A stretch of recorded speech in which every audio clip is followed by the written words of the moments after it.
Have you ever stood in your kitchen, drying the same dish for the third time, and wondered, why do I always say yes, even when I feel so tired? You didn't mind helping at first? Of course you didn't. That's who you are, kind. Generous, always there when someone needs you. That's how you were raised. That's how you raised your own children. You give and give and give because that's what love is supposed to look like, isn't it? But somewhere along the way, it started to feel different. You began to notice how rarely anyone asked how you were doing, how easily your time was taken for granted, how your help wasn't received with gratitude, but with expectation. And when you were too exhausted or simply wanted time for yourself, there was guilt, disappointment, or even worse, silence. And suddenly, kindness, the thing that once made you feel so connected, starts to feel like a weight. Not because love is wrong, but because somewhere, your own needs were quietly erased. It's a painful thing to admit, but so many seniors find themselves here, still loving deeply, but slowly realizing that their constant giving of time, money, energy, attention has left them feeling drained, even diminished. That's what happened to Laura.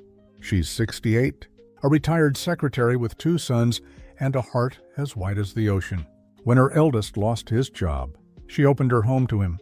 She cooked every meal, did his laundry, even let him use her car. Just until you get back on your feet, she said. 6 months turned into 2 years. The car started coming back with an empty tank. The groceries disappeared faster than she could keep up, and her once quiet mornings, gone, replaced by the sound of late-night video games and half-hearted promises to pitch in next week. She said nothing, not because she didn't notice, but because she didn't want to be unkind. She didn't want to push him away. After all, isn't that what mothers do? Support their children. But one evening, standing at the sink washing dishes while her son scrolled through his phone on the couch, she whispered to herself, "What about me?" And that was the moment everything changed.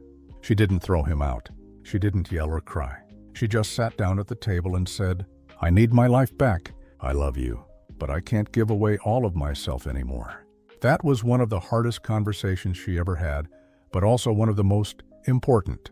Because the truth is, some acts of kindness, when repeated without limits, stop being generous and start becoming self-erasing. You may know this feeling too.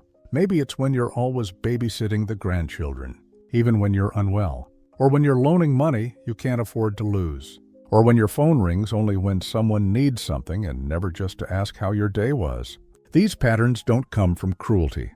They often come from love, but they grow in silence, in the absence of boundaries, in the habit of saying yes because we're afraid of what no might cost us. But here's something no one tells you when you reach this stage in life. The real cost comes when you keep giving from an empty well. Kindness without boundaries isn't noble, it's unsustainable. Eric, 73, learned this the hard way. After his wife passed, his niece began visiting more often. At first, it was comforting, a shared meal here and there, some laughter over old stories. But soon, the visits came with requests, a small loan, help with her bills, a second loan, and before long, she had the spare key to his home and a habit of dropping by unannounced. He didn't mind at first. It felt good to be needed again. But deep down, he began to sense that the relationship had changed. He was no longer an uncle. He was a safety net, a backup plan. And every time he tried to bring it up, she brushed it off. "You're the only one who's always been there for me," she'd say, and he'd nod, half flattered, half trapped. But one afternoon, when she asked to borrow money for the 3rd time in 2 months, he paused. He looked at her, not with anger, but with quiet clarity, and said, "I think I've been confusing being kind with being used." The room fell silent. He didn't apologize. He didn't explain. He just let the words land. And that was the beginning of something new, not just in their relationship, but in the way Eric began to see himself again, not as someone whose worth depended on how much he gave, but as someone who deserved peace and respect. Because that's the quiet truth so many seniors carry. We fear that if we stop giving, we'll stop being needed. That if we say no, we'll be forgotten. That love will vanish the moment we stop overextending ourselves. But real love doesn't vanish when you set a boundary. Real love grows stronger when it's built on mutual care. Saying no doesn't make you selfish. It makes you honest. It makes you healthy. It makes you human. And when you begin to honor your own needs gently, consistently, something powerful begins to shift, not just in others, but in you. Your shoulders relax, your mind clears, you stop tiptoeing through your own life, and the quiet voice inside, the one you've ignored for years, finally gets to speak again. And it says, I matter too. There's a reason it's so hard to say no, especially for people like you, who've spent a lifetime caring, listening, showing up. It's not weakness. It's not naivety. It's love. But it's also something else, something quieter and harder to name. It's the fear of being replaced. The fear that if you stop being useful, you'll be left behind. That your presence is only welcomed when it serves a purpose for someone else. It's the silent belief that your value lies in how much you can still give. These fears aren't just thoughts. They're wounds. They're the result of years, sometimes decades, of being needed more than you were nurtured. Praised for your patience while no one asked about your pain. That's what Brian realized long after his 70th birthday. He was always the rock of the family, the first to help, the last to complain. When his daughter divorced, he moved into her guest room for nearly a year to help with the kids. When his sister fell ill, he drove 2 hours each week to deliver groceries and medicine. And every time someone said, thank you, he smiled and said, of course. But one day, while lifting a heavy box for his grandson, something in his back gave out. He collapsed to the floor, not in pain, but in shock, because for the first time, he felt it in his bones. He couldn't carry everyone anymore. And the most heartbreaking part, no one was there to help him up. He sat there for several minutes, alone in a quiet house, realizing just how much of himself he had handed away and how little space he had left for his own needs. That moment didn't make him bitter. It made him honest. Honest about the fact that while kindness is a beautiful gift, it must be shared from a full cup, not a cracked one. So he made small changes. Nothing dramatic, just tiny, powerful shifts. He stopped saying yes automatically. He started adding one simple phrase before agreeing to anything. Let me think about it. And in those few extra seconds, he could check in with himself. Do I really want to? Will this leave me feeling good or resentful? That pause changed everything. Because resentment, as quiet as it is, always reveals an imbalance. It tells us when our kindness is no longer rooted in love but in fear, habit, or guilt. Melissa, 6, knows that feeling all too well. She was the go-to babysitter for her grandchildren. Every week, 3 or 4 days, like clockwork, she adored her grandkids. No doubt about that. But there were days she canceled plans, missed doctor's appointments, skipped meals just to be available. One morning, after a particularly sleepless night, her daughter called again. Mom, can you take them today? I forgot I have a meeting. Melissa stood in her kitchen, holding the phone in one hand and a spoonful of cold oatmeal in the other. And instead of saying yes, she gently said, I'm not feeling well today. I need to rest. There was silence on the other end, then a small sigh.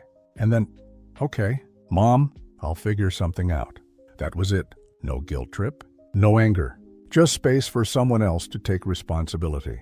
And Melissa, she spent that morning in her garden, hands in the dirt, the sun warming her shoulders, and for the first time in years, she felt free.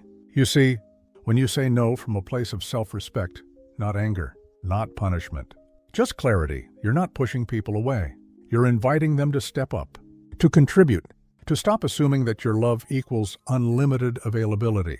And more importantly, you're giving yourself permission to rest, to matter, to have space. Amber, Lemdy, faced a different kind of kindness trap. She had become the emotional sponge of her friend group, the one everyone vented to, the one who picked up the phone at 11 p.m. because someone just needed to talk. She was the one who remembered birthdays, wrote sympathy cards, organized lunches, but no one remembered her birthday, not one call. She didn't tell anyone how deeply that hurt. She just kept smiling, kept listening, until one day, while listening to her friend rant about a minor problem for over an hour without once asking how she was, Amber simply said, I care about you, but I also need to be cared for. I feel invisible in this friendship. Her friend was stunned, a little defensive, even, but it planted a seed. A week later, Amber received a card in the mail. No apology, just a handwritten note. I'm sorry I haven't been there for you. I want to do better. Sometimes it takes your voice to remind people that you have feelings, too, needs, too, a heart that deserves attention, not just obligation. This is the heart of it. Kindness must be mutual to be healthy. Otherwise, it becomes a performance one that drains your joy and erodes your sense of self. But when you begin to set gentle boundaries, when you say no without guilt, when you pause before agreeing, when you ask for what you need to, something changes in the air around you. People pause. They pay attention. They begin to see you again, not just as the helper, not just as the fallback, but as a whole person. And in that moment, the weight begins to lift. Because you're no longer just useful. You're human. You're seen. You're home to yourself. There's something powerful that happens when you begin living from a place of quiet self-respect. It's not flashy. It doesn't make headlines. But it changes everything. You start to breathe a little easier. You stop walking on eggshells. You wake up in the morning and move through your day, not out of obligation, but from choice. You begin to reclaim your time, your voice, and your joy, not because someone gave you permission, but because you finally gave it to yourself. Laura, the mother who spent 2 years caring for her adult son without question, noticed this change in the smallest of ways. After asking him to move out, she expected the worst in argument, a distance that couldn't be repaired. But something unexpected happened.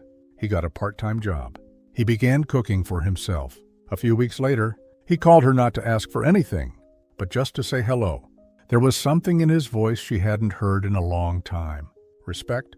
He didn't become a different person overnight, but her boundary made space for him to step up. And more than that, it gave her back a sense of balance, of peace. Because when you stop giving in ways that deplete you, you start to create relationships that actually feed you.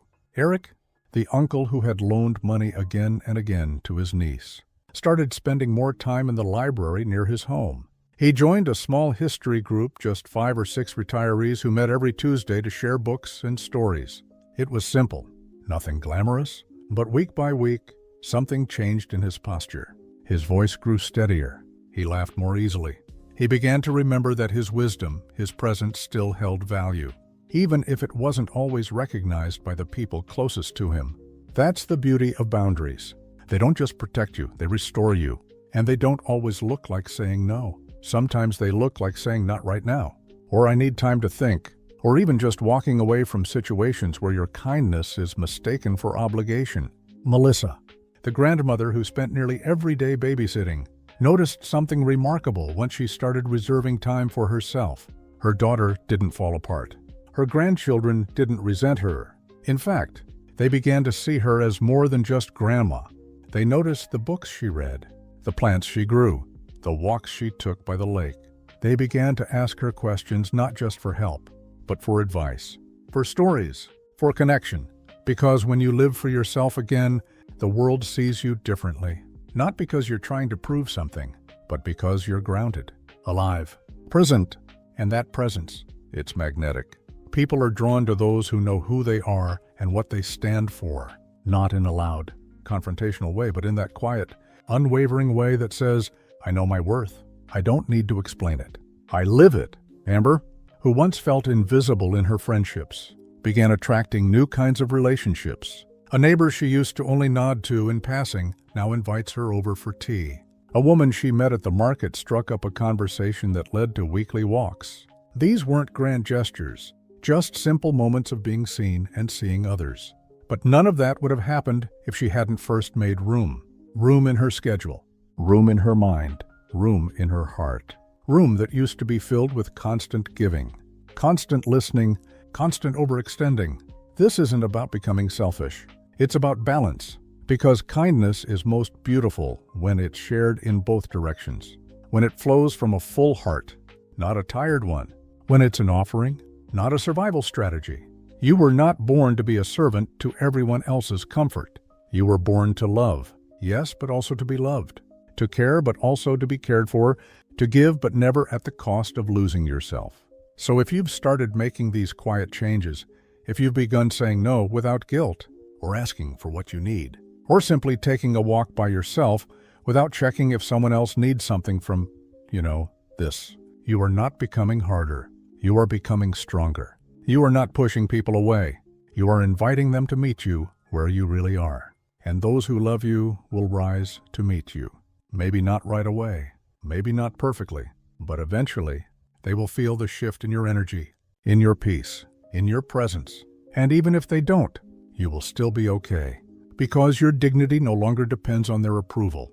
Your worth no longer hinges on how much you give. It lives in your quiet moments of truth, in the way you stand, in the way you breathe, in the way you finally, gently, come home to yourself. You don't need to do anything louder. You've already done the hardest part. You chose yourself, and that choice, no matter how late in life it comes, is the beginning of everything. If you've made it here, still listening, still reflecting, I want you to know how deeply that matters. Because this wasn't an easy conversation. It wasn't about tips and tricks. It wasn't about blaming anyone or pointing fingers. It was about something much more personal and much more sacred. It was about you, your heart, your time, your dignity, and the quiet truth that sometimes even the kindest among us forget that you are not just here to serve others. You are here to be whole. And I know it's not easy to start saying no when you've spent your whole life saying yes.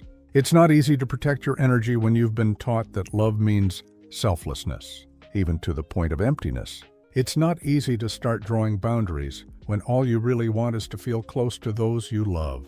But it is necessary, because when you protect your peace, when you gently refuse to give beyond your limits, you are not turning your back on love. You are turning toward a version of love that includes you. And if today's message touched something inside you, if it stirred up a memory, a realization, or maybe even a little ache, I want you to take a moment right now and breathe. Breathe in everything you've given. Breathe out the weight that was never yours to carry. You are allowed to rest. You are allowed to matter without proving anything. You are allowed to say, "This is what I can offer," and no more. You don't have to justify it. You don't have to explain. You don't have to keep setting yourself on fire to keep others warm, because your kindness is not in question. You have proven your love 1,000 times over. You don't owe anyone the pieces of yourself that you've finally begun to gather. And I want to say sincerely thank you. Thank you for giving me this time. Thank you for your open heart. Thank you for your quiet strength. You are part of something so much bigger than you know. There are thousands of people, maybe millions, who feel exactly like you do. Kind souls. Gentle souls, people who have been loving others so long, they forgot how to love themselves. And maybe now, slowly, softly, we're all beginning to remember. If this message resonated with you, I would love to hear your story. Maybe something small, maybe something big, maybe just one sentence that says, "This is me." Have you ever felt taken for granted because of your kindness? What helped you begin setting boundaries again? Or are you still learning how your words might be exactly what someone else needs to hear today? And if this conversation felt comforting, or even just real, I'd love for you to stay connected. Click that subscribe button if you'd like to walk this journey together. There's so much more to explore, so much more to heal and grow and reclaim. This isn't just a channel. It's a place to breathe again, to feel seen, to be reminded that your story still matters. You are not invisible. You are not used up. You are not too late. You are still here, wise, beautiful, deeply human, and you are finally learning to turn that kindness inward. So from my heart to yours, thank you for being exactly who you are. Take good care of yourself. Let your no be soft, but certain. Let your yes be given from joy, not guilt. And let your presence, your honest, grounded, luminous presence, speak louder than anything you could ever explain. You don't need to give more to deserve respect. You just need to stand in your truth and know you were worthy all along. I'll be right here when you're ready for another conversation. Until then, be gentle with yourself. You've earned that.